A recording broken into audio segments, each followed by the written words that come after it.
औज़ुबिल्लाहिमिनश्शैतानिर्रजीम बिस्मिल्लाहिर्रहमानिर्रहीम अस्सलामु अलैकुम वरहमतुल्लाहि वबरकातुहू। उम्मीद है आप सब लोग खैरियत से होंगे, खुश होंगे। आज काफ़ी दिनों बाद मैं वीडियो बना रहा हूँ और बच्चों की थोड़ी सी प्रोग्रेस मैं आपको दिखा देता हूँ। ये अल्हम्दुलिल्लाह हमारा ब्रीडर है, बच्चा जो है ये माशाल्लाह। और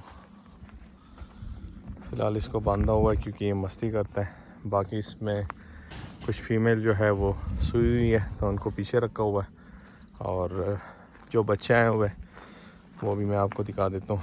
ये माशाल्लाह अभी तक की प्रोग्रेस है। टोटल अल्हम्दुलिल्लाह अभी तक 10 बच्चे आ चुके हैं। तकरीबन 2 मेल है और बाकी अल्हम्दुलिल्लाह फ़ीमेल है। ये वाली मादी इंशाल्लाह रेडी है, शायद आज रात तक ये भी सूझ जाए। इसमें मुख्तलिफ है, कुछ 2 दिनों के बच्चे हैं, कुछ हफ्ते के हैं, कुछ 15 दिनों के बच्चे हैं, और बाकी फ़ीमेल भी आ गई हैं, वो भी मैं आपको दिखा देता हूँ। इनके लिए सेपरेट जगह पैलेट्स रखे हुए हैं नीचे, ताकि ये नीचे से मिट्टी वगैरह ना खाएं, क्योंकि ये जब मिट्टी खाते हैं तो मिट्टी खाने से इनके पेट में कीड़े पैदा होते हैं और इनकी जो ग्रोथ होती है वो रुक जाती है। तो इस वजह से इनको सेपरेट रखा हुआ है उस साइड से, और ये सारे इनके लिए पैलेट्स टेम्प्रेरी यहाँ पे रखे हुए ताकि इन पे यहाँ पे धूप भी लगे, क्योंकि जो एलिवेटेड शेड है उसके अंदर वो वाले जो है उसमें तो धूप चली जाती है लेकिन इतनी कोई खास नहीं जाती। बाकी ये अल्हम्दुलिल्लाह फ़ीमेल आ रही है, चराई से अभी आई है।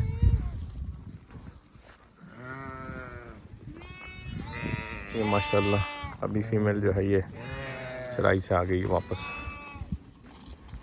इसमें कुछ मादियाँ ऐसी है जो कि इंशाल्लाह तैयार है कुछ दिनों तक, वो भी जल्द सूझ जाएगी। यहाँ पे असल में मिस्सा पड़ा हुआ है तो वो खाने के चक्कर में ये सब।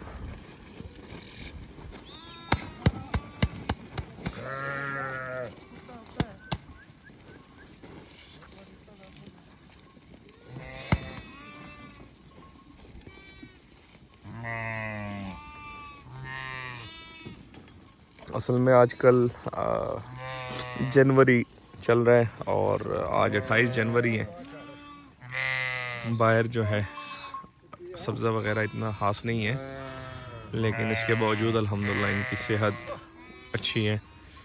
इनको रात में थोड़ा सा मिस्सा डालते हैं, मिस्सा वो थोड़ा सा रह गया है मूंगफली का,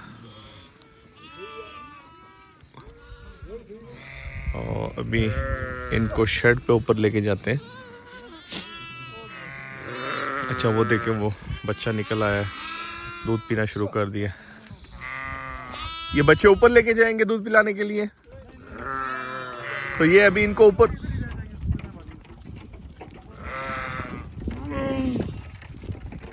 वो देखें वो वहाँ पे दूध पी रही है, बाकी ऊपर शेड पे जा रहे हैं।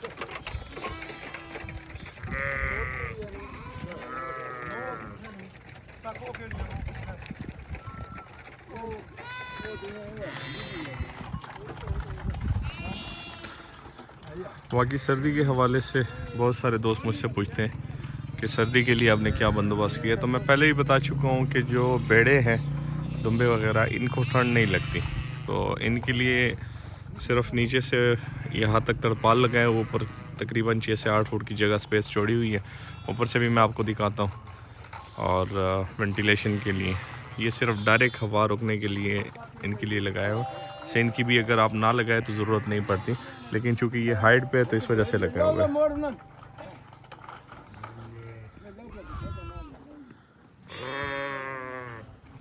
बाकी ये वो वाली फ़ीमेल है जिन्होंने बच्चे दिए हैं, तो साथ में ये बच्चे दूध पीने के लिए बेताब है।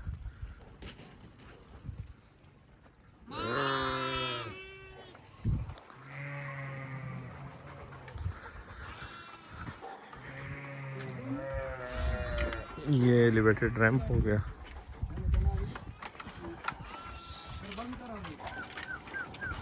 और चलो जी ठीक है।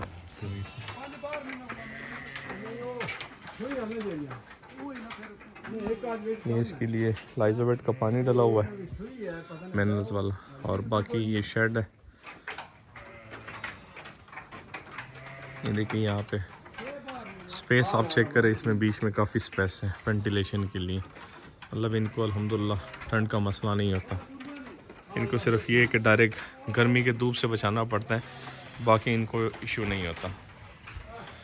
और ये शेड होता है, शेड का ये फ़ायदा है कि ये बिल्कुल साफ़ सुथरा रहता है, ड्राई रहते हैं ये जानवर। नमूनिया वगैरह इन चीज़ों का इनको शिकार नहीं होता और इशू नहीं होता इनको। एक मिनट में आ रहा हूँ।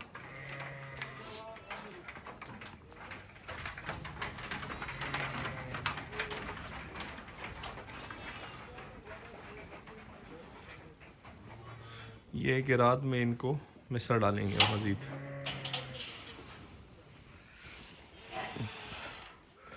शेड के हवाले से फर्दर अगर डिटेल चेक करनी है तो पहले मैंने वीडियोस डाली हुई है काफ़ी सारी शेड के हवाले से, तो वो आप देख सकते हैं, उसमें शेड की डिटेल है।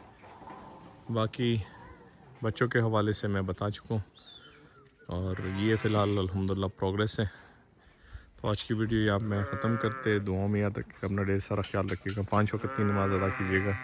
अल्लाह हाफिज़।